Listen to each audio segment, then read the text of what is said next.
하나님의 말씀 보겠습니다. 하나님의 말씀 누가복음입니다. 누가복음 19장 누가복음 19장 1절에서 10절입니다.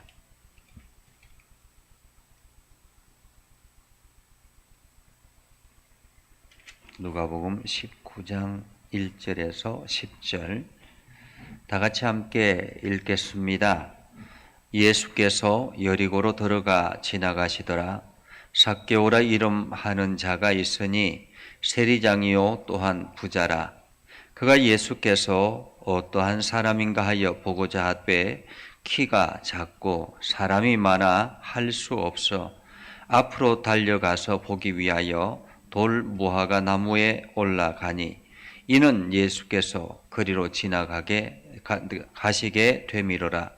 예수께서 그곳에 이르사 쳐다보시고 이르시되 삭개오야 속히 내려오라. 내가 오늘 네 집에 유하여야 하겠다 하시니 급히 내려와 즐거워하며 영접하거늘 무사람이 보고 수군거려 이르되 저가 죄인의 집에 유하러 들어갔도다 하더라.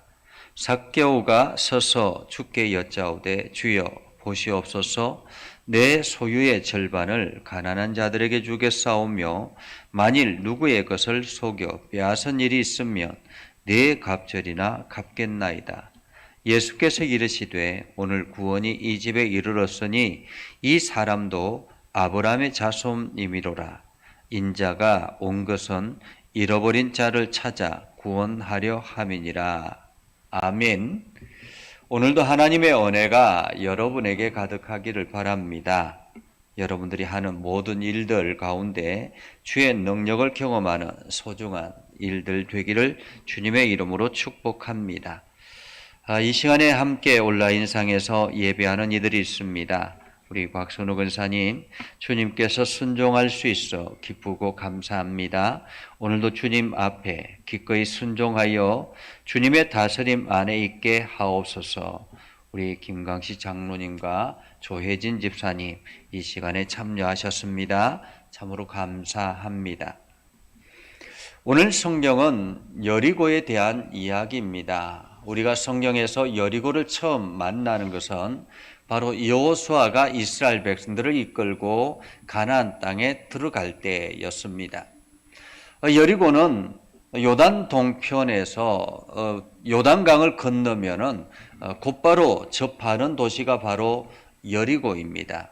이 여리고는 지금은 팔레스타인 지역으로서 가장 비옥한 땅이라 그렇게 이야기를 합니다. 이스라엘에 있어서 가장 비옥한 땅. 천연 자원이 아주 풍성한 곳이고요.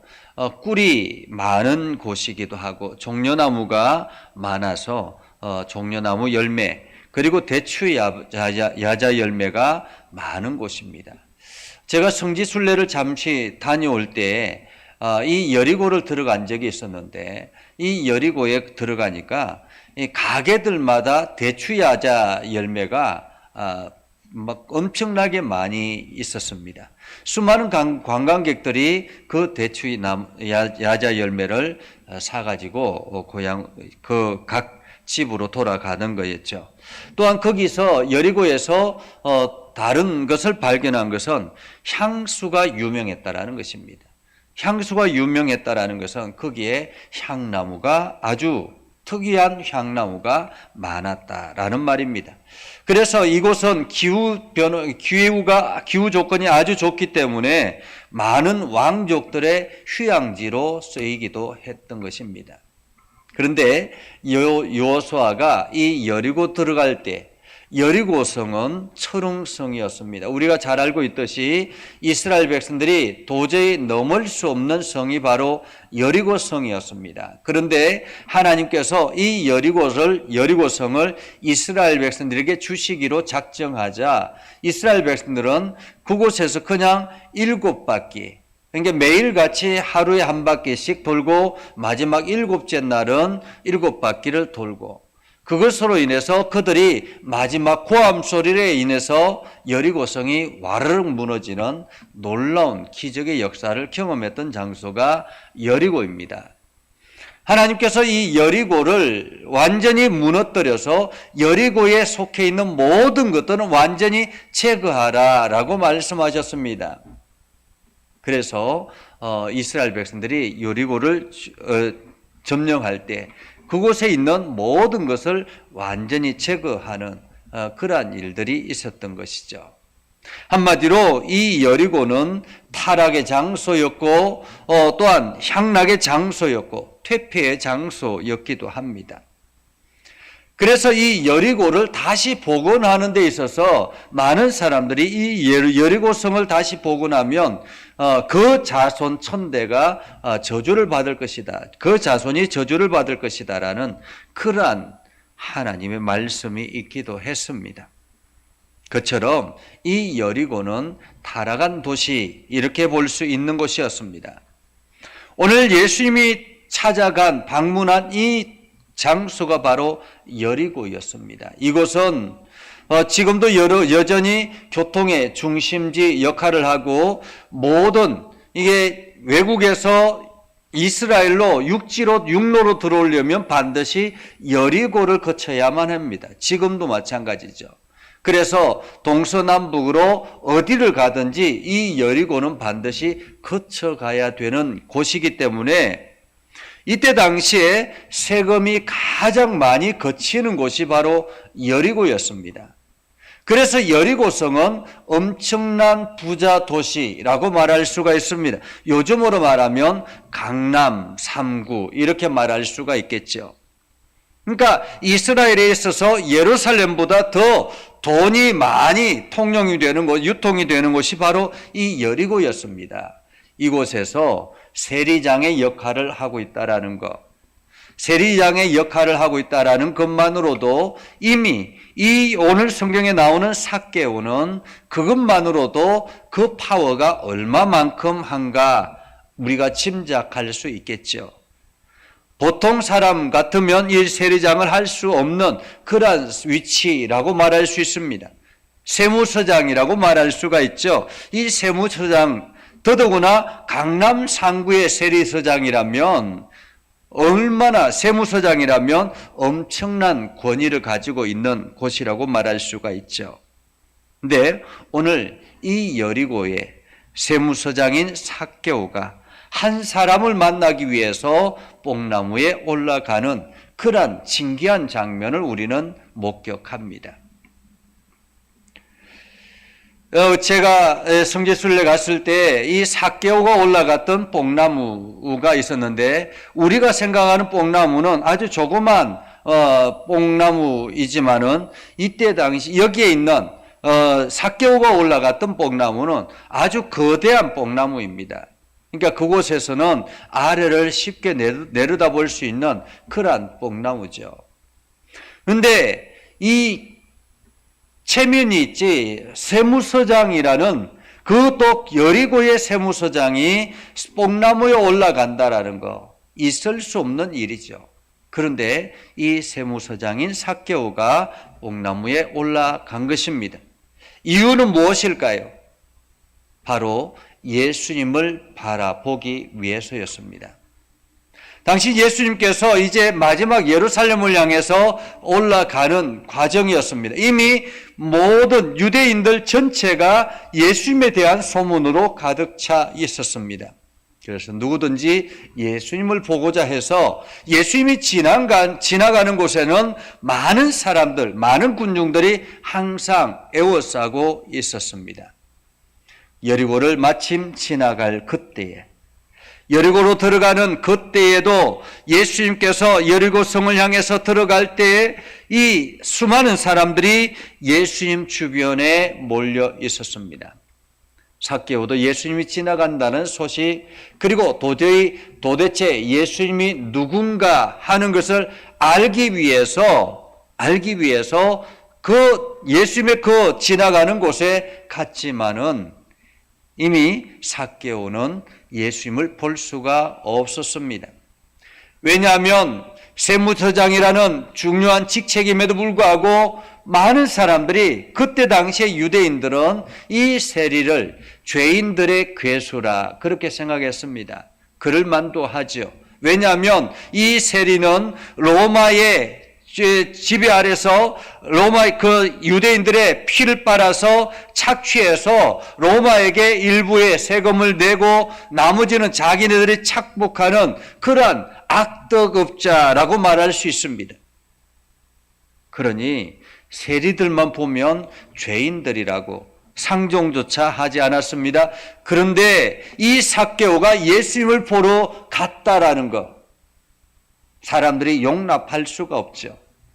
빽빽하게 이미 둘러싸여져 있기도 하지만은 삭개오가 등장했다는 그 자체만으로도 사람들에게는 많은 긴장감을 줄 수 있지 않겠습니까?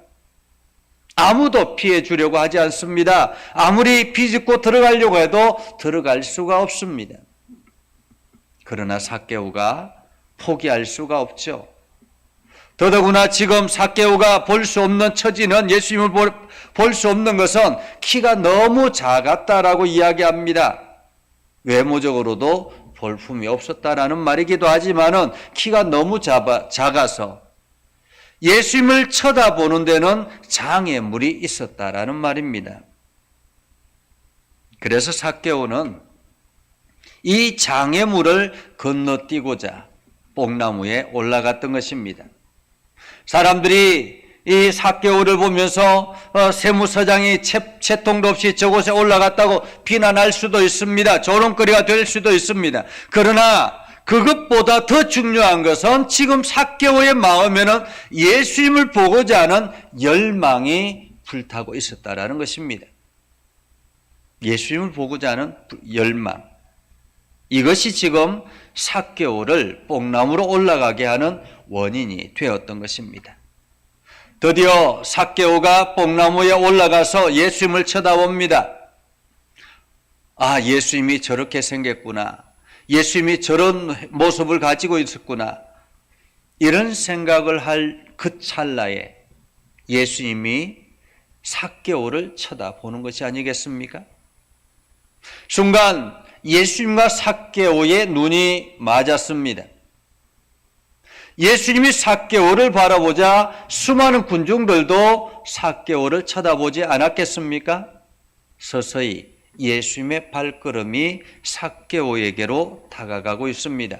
삭개오가 올라가 있는 그 뽕나무 아래로 점점 다가갔던 것이죠.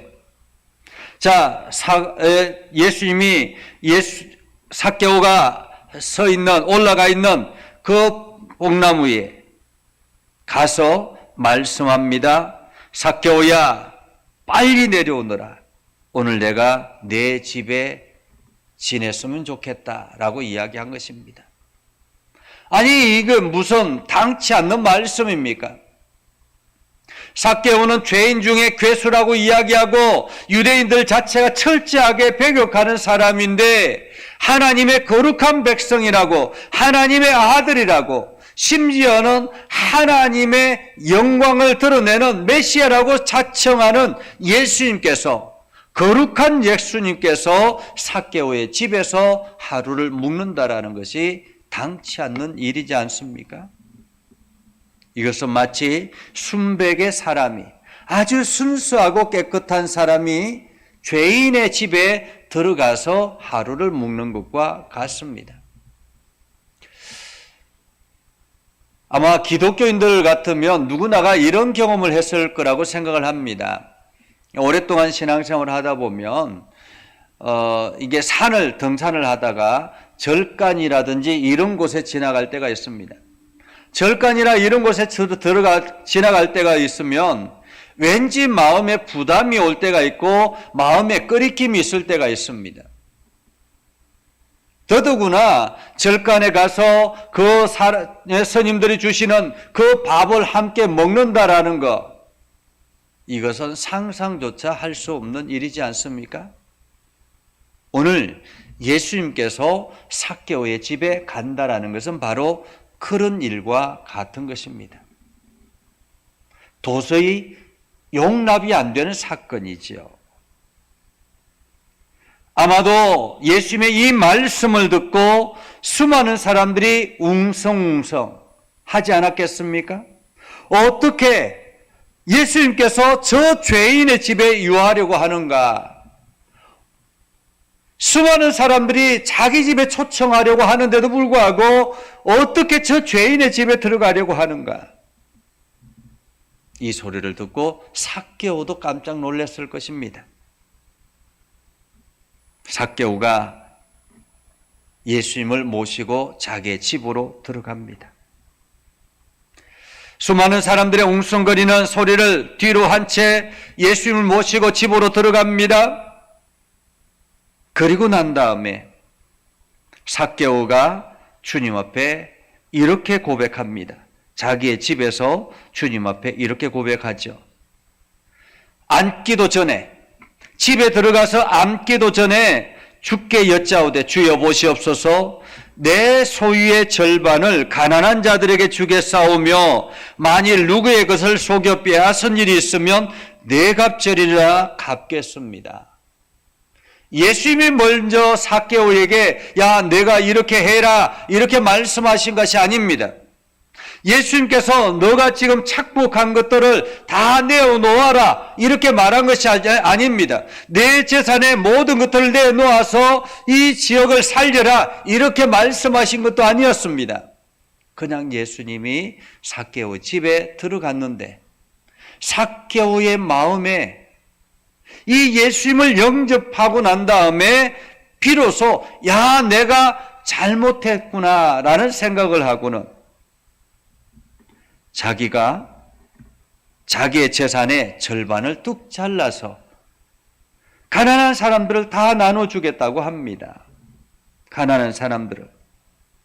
그리고 누구의 재산을 빼앗든지 누구의 것을 속여서 빼앗든지 아마도 많이 그랬지 않겠습니까? 세금을 매길 때 한 양이면 거기에 또 플러스 해가지고 두냥, 세냥 그 이상을 매겼을 수 있죠.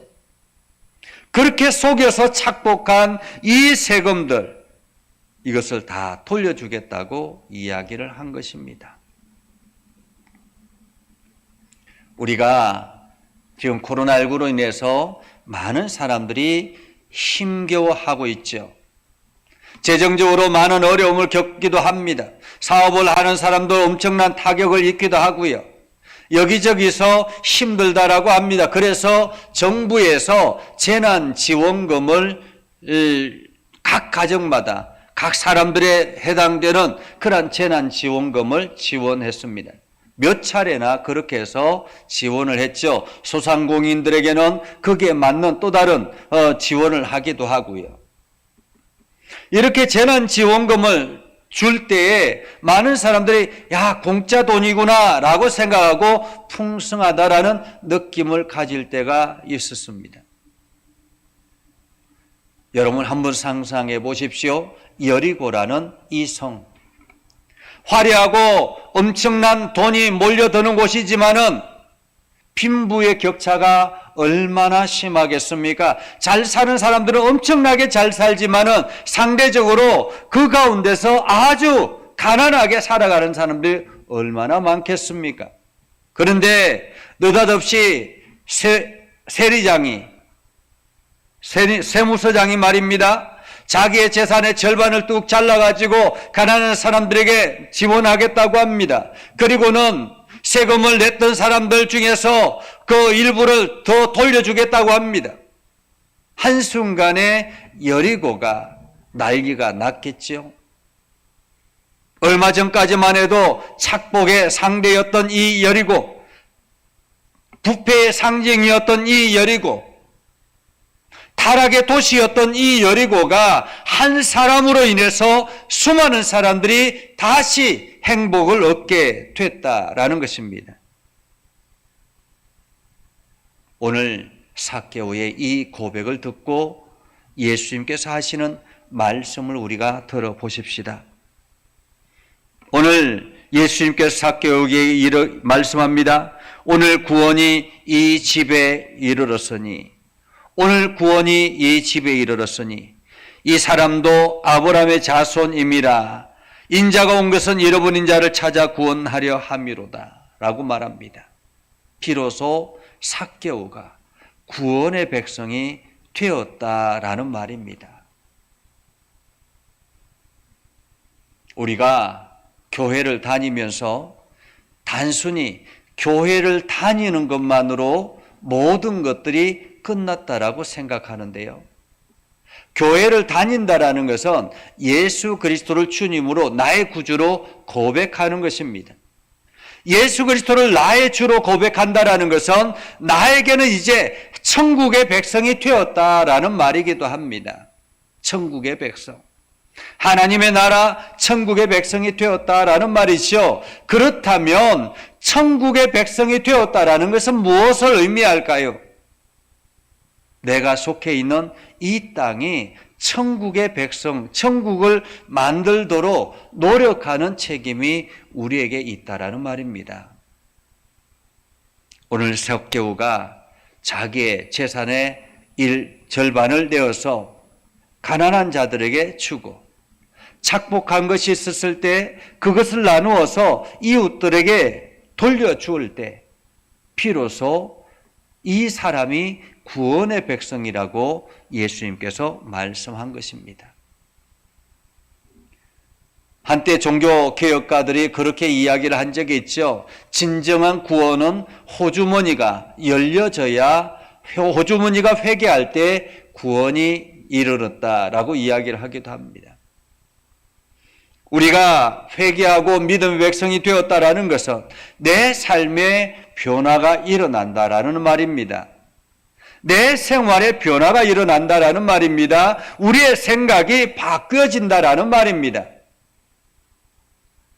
그것은 곧 오늘 나에게 주신 은혜가 있고 내일도 나에게 은혜를 주실 것이라는 믿음을 가지고 살아가는 것입니다. 그래서 오늘 일들을 내가 만족하고 감사하고 오늘 우리가 새벽에 함께 말씀을 나누었던 것처럼 오늘 나에게 주신 것에 감사하고 내일 주신 은혜를 기대하며 오늘 하루를 최선을 다해서 살아가는 것입니다. 그래서 매일매일의 삶을 행복하게 살아가는 것, 이것이 오늘 믿음의 사람들이 살아가는 삶의 방법이라는 거죠. 오늘 우리가 삭개오를 통해서 여리고가 얼마나 행복해졌는가를 상상해 볼 수 있습니다. 이것은 한 사람의 변화가 가져오는 주변 환경의 놀라운 변화인 것입니다. 오늘 저희가 예수 그리스도를 주로 고백하고 내 삶을 통해서 변화된 내 삶이 내 주변 사람들이 인식할 수 있다면 오늘 우리는 구원의 은혜를 경험하며 살아가는 사람이 되는 것입니다. 오늘 하나님께서 우리들에게 말씀하시는 것은 내 삶을 통해서 주변에 구원의 은혜를 함께 나누라 라고 말씀하고 있는 것이죠. 오늘 여러분들이 살아가는 그 삶의 현장에 여러분 주변 사람들이 참으로 하나님의 은혜를 경험하고 있다면 그것은 바로 여러분이 구원의 백성, 천국의 백성인 것을 사람들이 깨닫는 것입니다. 오늘 여러분들이 이 은혜로 매일매일 행복한 삶을 살아갈 수 있기를 주님의 이름으로 축복합니다. 기도하겠습니다. 거룩하신 아버지 하나님, 은혜를 감사합니다. 오늘도 하나님의 은혜 가운데 거하게 하시고 하나님의 사랑 가운데 거하게 해주심을 감사드립니다.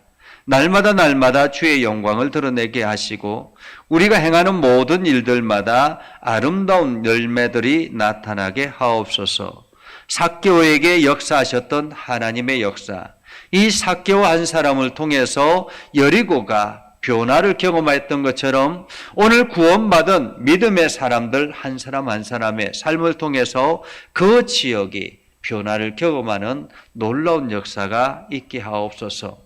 그래서 하나님의 축복이 온 세상으로 흘러가게 하옵소서. 오늘도 믿음의 성도들이 기도할 때마다 하나님의 은혜가 넘쳐나게 하옵소서. 예수님의 이름으로 기도드리옵나이다. 아멘. 이제는 우리 구주 예수 그리스도의 은혜와 하나님 아버지 극진하신 사랑과 성령님의 감화 감동, 역사 위로 교통하심의 은혜가 오늘도 주의 말씀 안에 있는 믿음의 백성들 위해 하는 모든 일들 위해 영원토록 함께 하옵시기를 간절히 축원하옵나이다. 아멘.